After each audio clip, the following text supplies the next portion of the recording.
ऐसा है कि जो जान पहचान से चलता है, सिस्टम ऐसा है जो पॉलिटिक्स खेलता है, सिस्टम ऐसा है जो पावर को देखता है, सिस्टम ऐसा है जो पैसे को समझता है ना? जिसमें बड़ी सी चीज़ें दबा दी जाती हैं।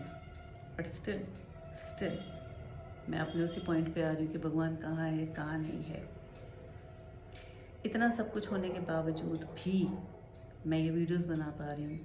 बुद्धि में सचेतता है, उठ पा रही हूँ, बैठ पा रही हूँ, कार्य कर पा रही हूँ। किसकी शक्ति से?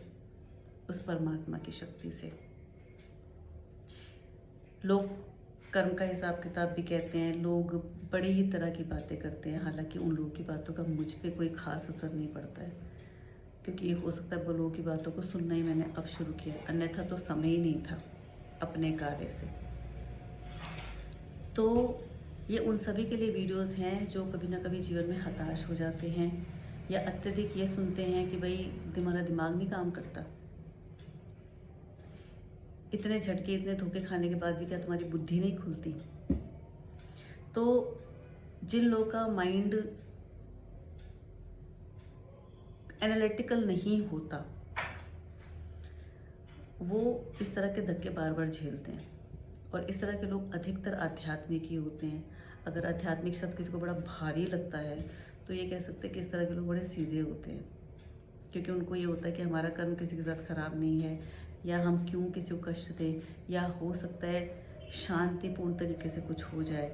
इसी तरह से अर्जुन भी सोच रहा था, इसी तरह से पांडव भी सोच रहे थे, इसी तरह से कुंती भी सोच रही थी, इसी तरह से बहुत हमारे धर्म ग्रंथों में या कहीं से कहीं तक आप साहित्य में देख लो, एक व्यक्ति चाहता है कि चीज़ें ईजिली या एक शांति रूप तरीके से सॉर्ट हो जाए, क्योंकि वो देख रहा है आने वाले समय में चीज़ें और ख़राब हो जाएंगी। वो सामने वाले को सचेत करा रहा है, परंतु सामने वाला अपने अहंकारवश, दंभवश, या जिसे हम कहते हैं पावर,